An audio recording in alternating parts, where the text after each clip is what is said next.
2025년 12월 법원 경매 법정은 그 어느 때보다 붐비고 있습니다. 하지만 이곳을 채운 열기는 투자의 희망이 아닌 자산 붕괴의 악취입니다. 불황의 피난처로 여겨지던 경매 시장이 이제는 참여자들의 자산을 잠식하는 늪으로 변모했습니다. 통계는 거짓말을 하지 않습니다. 대법원 데이터에 따르면 올해 경매 진행 건수는 2013년 저축은행 사태 이후 최대치를 갱신했습니다. 물건은 쏟아지는데 받아줄 사람은 없는 전형적인 공급 과잉의 함정이 시장을 지배하고 있습니다.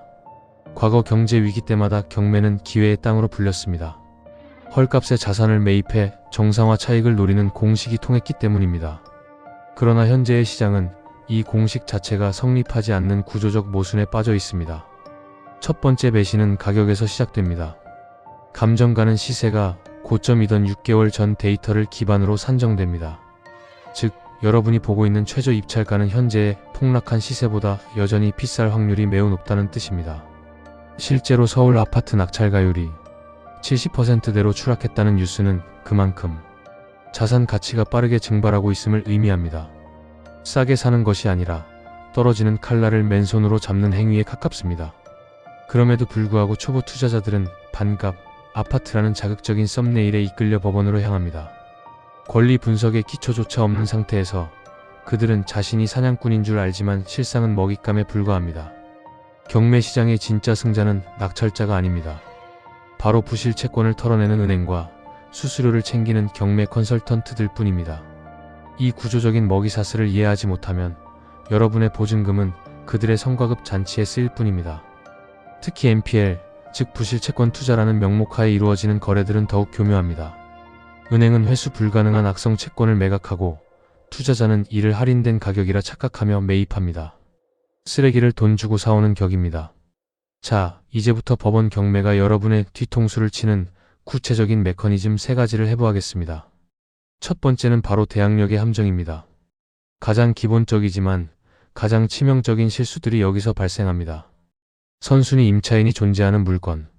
등기부등본상 깨끗해 보이지만 전입신고 일자가 근저당 설정일보다 빠르다면 낙찰자는 임차인의 보증금을 전액 인수해야 합니다. 3억짜리 아파트를 2억에 샀다고 좋아했지만 알고 보니 2억을 더 물어줘야 하는 상황입니다. 2025년 현재 깡통 전세 사기 여파로 인해 이러한 선순위 위장 임차인 물건이 급증했습니다. 서류만 믿고 입찰했다가 잔금 납부조차 포기하고 입찰 보증금 10%를 날리는 사례가 법원마다 속출하고 있습니다. 두 번째 메커니즘은 유치권의 늪입니다. 공사 대금을 받지 못한 시공업자가 건물을 점유하고 있는 경우입니다. 낙찰을 받아도 내 집에 들어갈 수 없습니다. 현관문에는 용접된 철판과 유치권 행사 중이라는 붉은 스프레이 글씨뿐입니다. 유치권은 등기부에 나오지 않습니다. 오직 현장 확인으로만 알 수 있습니다. 하지만 대부분의 직장인 투자자들은 현장에 가보지도 않고 온라인 경매 사이트의 정보만 믿습니다. 그 게으름의 대가는 혹독합니다. 허위 유치권도 많다고요? 맞습니다. 하지만 그걸 깨뜨리기 위해서는 명도 소송이라는 길고 지루한 법적 공방을 거쳐야 합니다. 소송 기간 1년, 그동안 여러분이 대출받은 경락잔금 대출의 이자는 누가 내줍니까? 세 번째 메커니즘 명도의 악몽입니다. 낙찰은 끝이 아니라 시작입니다. 살고 있는 사람을 내보내야 내 집이 됩니다. 하지만 2025년 현재 갈 곳 없는 채무자들의 저항은 그 어느 때보다 거셉니다. 법적 절차인 강제 집행이 있다고요? 집행 비용만 평당 10만 원이 넘고 창구 보관료까지 내야 합니다. 게다가 집에 노약자나 환자가 있다면 법원 집행관조차 집행을 꺼립니다. 여러분은 합법적인 집주인이지만 도덕적인 죄인이 됩니다. 여기서 잠깐, 고수들은 NPL 부실 채권을 직접 매입해서 배당 투자를 한다고 들어보셨을 겁니다. 채권 최고액까지 이자를 챙길 수 있다는 달콤한 유혹. 하지만 이것은 기관 투자자나 대부업체의 영역이지 개인의 영역이 아닙니다. 2016년 대부업법 개정 이후 개인은 NPL을 직접 매입할 수 없습니다. 대부법인을 설립하거나 P2P를 통해야 하는데 여기서 발생하는 수수료와 세금, 그리고 법인 운영 비용을 계산해 보셨습니까? 결국 경매 학원들이 홍보하는 NPL 대위 변제 투자는 여러분의 자금을 이용해 그들의 부실 채권을 설거지하는 수단으로 변질되기도 합니다. 여러분은 투자자가 아니라 그들의 유동성 공급책일 뿐입니다. 다시 기본으로 돌아가 봅시다. 경매의 핵심은 싸게 사는 것입니다. 하지만 지금처럼 낙찰 가율이 떨어지는 시기에는 일반 매매 급매물이 경매보다 쌀 때가 많습니다. 명도 스트레스도 없고 내부를 보고 살 수 있는 급매물 말입니다. 왜 굳이 보지도 못하는 집을, 권리 관계도 복잡한 집을 법원까지 가서 경쟁하며 비싸게 사려 합니까? 이것은 경매는 싸다라는 고정관념이 만들어낸 집단적 착각입니다. 이를 행동경제학에서는 승자의 저주라고 부릅니다. 승자의 저주. 경쟁에서 이겼지만 그 결과로 인해 오히려 재정적 파탄에 이르는 상황. 지금 법원 경매장에서 매일 같이 벌어지고 있는 일입니다. 낙찰받는 순간 여러분은 가장 비싸게 부른 사람이 된 것입니다. 특히 상가 경매는 지옥문입니다. 공실률이 역대 최고인 지금 낙찰받은 상가의 관리비는 누가 냅니까? 임차인을 못 구하면 여러분은 매달 수십만 원에서 수백만 원의 관리비를 월세처럼 내야 합니다. 조물주 위에 건물주가 아니라 관리소장이 있습니다. 권리비, 인테리어비 다 날리고 나간 전 임차인의 원망은 덤입니다. 그들이 시설물을 훼손하고 나갔다면 원상복구 비용은 고스란히 낙찰자의 몫입니다. 낙찰가의 10에서 20%가 추가 비용으로 들어갈 수 있다는 계산하셨습니까? 토지 경매는 더 심각합니다. 지분 경매나 법정 지상권 물건, 소액으로 땅 주인이 될 수 있다는 말에 혹하지만 그 땅은 맹지이거나 묘지가 있는 경우가 태반입니다. 팔지도 못하고 쓰지도 못하는 애물단지를 돈 주고 사는 꼴입니다. 기획부동산들은 이제 경매 컨설팅으로 간판을 바꿔 달았습니다. 개발 호재 GTX 라인. 10년 전 지도를 들고 와서 여러분을 현혹합니다. 그들이 추천하는 물건은 왜 그들이 직접 사지 않을까요? 답은 간단합니다. 돈이 안 되니까요. 경락잔금 대출. 경매의 꽃이라고 불리는 레버리지입니다. 하지만 DSR 규제는 경매 대출에도 똑같이 적용됩니다. 낙찰받았는데 대출이 안 나오면 입찰 보증금은 몰수되고 여러분은 신용불량의 위기까지 겪게 됩니다. 2025년 금융권은 대출 문턱을 더 높였습니다. 이금융권조차 경매 물건에 대한 LTV 담보인 정 비율을 보수적으로 적용합니다. 낙찰가의 80% 대출 가능이라는 블로그 글은 2021년의 이야기입니다. 업데이트되지 않은 정보는 독입니다.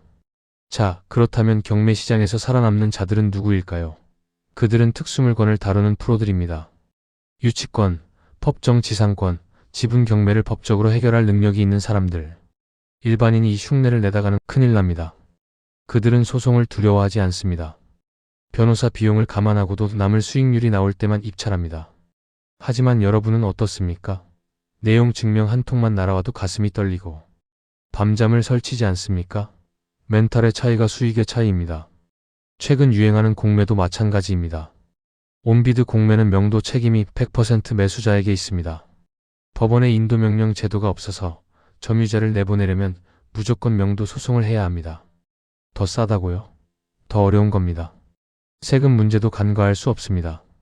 취득세중과 보유세, 양도세. 경매로 샀다고 세금을 깎아주지는 않습니다. 단타 매매를 노린다고요? 양도세율 77%를 내고 나면 남는 건 법무사 비용과 수고비 뿐입니다. 그럼에도 불구하고 경매 컨설턴트들은 무피 투자, 풀피 투자를 외칩니다. 전세가가 매매가보다 높던 시절의 이야기입니다. 2025년 지금 역전세난이 지속되는 상황에서 이런 말을 믿는다면 여러분은 금융문맹입니다. 경매는 종합예술입니다. 권리 분석, 시세조사, 명도, 수리, 세금, 대출. 이 중 하나만 삐끗해도 수익은 마이너스가 됩니다. 직장 다니면서 틈틈이 할 수 있는 부업. 그런 건 세상에 없습니다. 지금 법원에 가보십시오. 낙찰받고 기뻐하는 사람보다 입찰 보증금 봉투를 돌려받으며 안도의 한숨을 내쉬는 사람이 더 똑똑한 것일 수도 있습니다. 낙찰이 목표가 되어서는 안 됩니다. 수익이 목표여야 합니다. 경매의 배신은 시스템이 만드는 것이 아닙니다. 여러분의 조급함과 무지가 만드는 것입니다. 남들이 하니까 나도 한다. 그 남들이 지금 불어나는 이자에 숨통이 조여오고 있다는 생각은 안 해보셨습니까? 자, 시선을 조금 더 깊은 곳, NPL 부실채권 도매 시장으로 돌려보겠습니다. 여러분이 법원 경매에서 만나는 물건들은 이미 기관들이 먹다 버린 찌꺼기일 확률이 높습니다. 맛있는 고기는 그들만의 리그에서 이미 소비되었습니다. 유암코나 대신 F&I 같은 대형 NPL 전업사들은 은행에서 수천억 원 단위의 채권풀을 통째로 사옵니다. 그 안에는 알짜도 있고 썩은 것도 있습니다. 그들은 알짜는 직접 해결하거나 우량 고객에게 넘기고 처치 곤란한 물건만 경매로 내보냅니다. 이것이 바로 론세일의 본질입니다. 여러분이 경매 사이트에서 밤새 분석한 그 물건은 전문가 집단이 이미 수익성 없으므로 판정하고 시장에 유통시킨 재고 처리 품목일 수 있다는 뜻입니다. 2025년 하반기 금융당국은 PF 부실 정리를 위해 은행권의 부실 채권 매각을 강하게 압박했습니다. 그 결과 시장에는 검증되지 않은 NPL 물량이 쏟아졌습니다. 지금 경매 시장은 거대한 부실 쓰레기 하치장이 되어가고 있습니다. 매크로 환경도 최악입니다. 2026년 경제 전망을 보면 기준금리 인하 속도는 시장의 기대보다 훨씬 더딜 것으로 예상됩니다. 고금리의 뉴노멀 시대. 대출 이자를 월세로 충당하는 레버리지 투자는 이제 교과서에서나 나오는 옛 이야기입니다. 특히 상업용 부동산의 타격은 치명적입니다. 오피스 공실률 상승과 임대료 하락의 이중고. 꼬마 빌딩을 낙찰받아 월세 받으며 노후를 보내겠다는 꿈은 매달 은행에 이자를 갖다 바치는 은행의 노예가 되는 것으로 끝납니다. 경매의 치명적인 단점 바로 시간입니다. 낙찰부터 명도 완료, 수리, 임대까지 최소 6개월에서 1년이 걸립니다. 그동안 여러분의 자금은 묶이고 이자는 나갑니다. 이 매몰 비용을 계산에 넣지 않는 초보들이 태반입니다. 경매는 하락장에서 하는 것이다라는 격언이 있습니다. 맞습니다. 하지만 그것은 바닥을 확인한 후의 이야기입니다. 지금처럼 바닥이 어디인지 모르는 자유낙하 구간에서 낙찰을 받는 것은 용기가 아니라 만용입니다. 실제로 2025년 낙찰자 중 상당수가 잔금을 미납하고 있습니다. 시세가 낙찰가보다 더 빠르게 떨어졌기 때문입니다. 입찰 보증금을 포기하는 것이 차라리 덜 손해라는 뼈아픈 판단. 이것이 현재 진행형인 팩트입니다. 더 무서운 것은 좀비 기업들의 파산입니다. 한계 기업들이 무너지면서 공장, 창고 물건들이 쏟아져 나옵니다. 하지만 경기가 죽어 있는데 누가 그 공장을 돌리겠습니까? 낙찰받는 순간 여러분은 거대한 고철 덩어리의 관리인이 됩니다. 지방 부동산 경매는 이미 멸종 단계에 진입했습니다. 지방 소멸과 인구 감소가 겹치면서 낙찰가율 50%대 물건이 수두룩하지만 입찰자가 0명입니다. 아무도 거들떠보지 않는 데에는 다 이유가 있습니다. 서울이라고 안전할까요? 강남 3구조차 경매 물건이 쌓이고 있습니다. 똘똘한 한 채라는 신화도 고금리 앞에서는 이자 비용을 감당할 수 없는 무거운 한 채일 뿐입니다. 영끌족들의 비명소리가 법원을 메우고 있습니다. 경매 컨설팅 업체들은 이렇게 말합니다. 지금이 기회다. 위기에 살아. 하지만 그들은 수수료만 챙기면 그만입니다. 낙찰 후의 시세 하락, 공실, 명도 문제는 오롯이 여러분이 감당해야 할 독박입니다. 여러분이 싸우는 상대는 아마추어가 아닙니다. 현금 100%로 무장한 자산가들, 법률 전문가들, 그리고 기업형 임대 사업자들입니다. 대출 끼고 캡 투자하려는 개미가 이길 수 있는 판이 아닙니다. 체급이 다릅니다. 심지어 경매 브로커와 짜고 치는 바지 입찰도 존재합니다. 입찰가를 높이기 위해 허수 입찰을 넣고 차순위 매수 신고를 유도하는 작업. 눈 뜨고 코 베이는 곳이 바로 법원 경매장입니다. 나는 공부를 많이 했으니까 괜찮아. 과연 그럴까요? 경매 이론과 실전은 하늘과 땅 차이입니다. 법전에는 나오지 않는 채무자의 극단적인 저항, 누수와 결로 같은 건물의 숨은 하자. 이런 건 책에서 가르쳐주지 않습니다. 자, 이제 결론을 향해 가봅시다. 2026년까지 부동산 시장의 반등 시그널은 약합니다. 그렇다면 지금 경매를 공부하는 이유는 무엇이어야 할까요? 지금 사기 위해서가 아니라 살아남기 위해서여야 합니다. 내 집이 경매에 넘어가지 않게 방어하는 지식, 전세 들어갈 때 안전한 집을 고르는 안목. 이것이 지금 여러분에게 필요한 진짜 경매 지식입니다. 공격이 아니라 수비가 최선의 투자인 시기입니다. 만약 그래도 투자를 하고 싶다면 현금을 모으십시오. 그리고 기다리십시오. 낙찰가율이 60%대까지 떨어지고 아무도 경매 법정을 찾지 않을 때, 그때가 진정한 사냥꾼이 움직일 시간입니다. 지금은 아닙니다. 섣부른 저가 매수는 물타기가 아니라 익사로 이어집니다. 떨어지는 칼날이 바닥에 꽂히고 그 진동이 멈출 때까지, 그때까지 시장을 관망하는 것, 그것이 가장 고통스럽지만 가장 확실한 투자입니다. NPL 대박신화, 반값 아파트의 환상. 이 모든 것은 여러분의 탐욕을 자극하는 마케팅 용어일 뿐입니다. 투자의 세계에서 공짜 점심은 없습니다. 싸고 좋은 물건은 여러분 차례까지 오지 않습니다. 법원 경매는 자본주의의 가장 냉혹한 현장입니다. 누군가의 파산이 누군가의 기회가 되는 곳. 하지만 그 기회를 잡으려다 여러분 자신이 파산의 주인공이 될 수 있음을 명심하십시오. 2025년 12월 지식부검실의 데이터는 말합니다. 지금은 줍는 시기가 아니라 버리는 시기입니다. 빚을 줄이고 현금을 지키고 공부하며 때를 기다리십시오. 경매 법정의 문은 항상 열려 있지만 나가는 문은 좁습니다. 감당할 수 없는 빚으로 산 자산은 자산이 아니라 시한폭탄입니다. 경매라는 도구를 잘못 사용하면 그 폭탄의 타이머를 앞당길 뿐입니다. 탐욕을 버리고 냉정함을 되찾으십시오. 자산 시장의 거품이 꺼지는 과정은 고통스럽습니다. 하지만 그 고통을 피하기 위해 섣부른 베팅을 하는 것은 자살행위입니다. 우리는 아직 터널의 끝이 아니라 터널의 가장 어두운 구간을 지나고 있습니다. 여러분의 소중한 종잣돈, 가족의 미래가 걸린 돈입니다. 확률 낮은 도박판에 던지지 마십시오. 확실한 승기가 보일 때까지 칼을 갈고 또 가르십시오.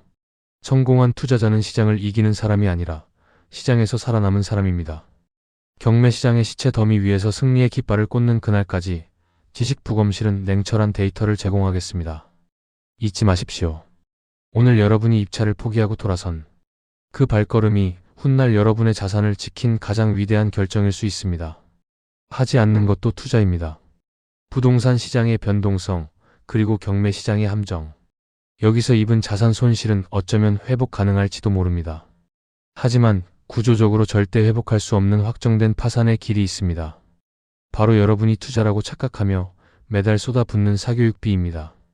투입 자본 5억 원, 최종 투자 수익률 마이너스 90%. 다음 영상, 교육의 배신편에서는 당신의 자녀가 인적 자본이 아닌 가계의 악성 부채가 되는 경제학적 이유를 증명합니다. 구독과 좋아요는 여러분의 자유입니다. 하지만 알림 설정은 해두십시오. 위기의 순간 가장 먼저 경고음을 울려드리겠습니다. 지식부검실이었습니다. 오늘도 차가운 이성으로 여러분의 자산을 지키십시오. 감성은 돈을 벌어주지 않습니다. 경매는 패자들의 무덤에서 승자가 탄생하는 게임입니다. 하지만 지금은 무덤의 주인조차 정해지지 않은 혼돈의 시기입니다. 생존하십시오. 이상입니다.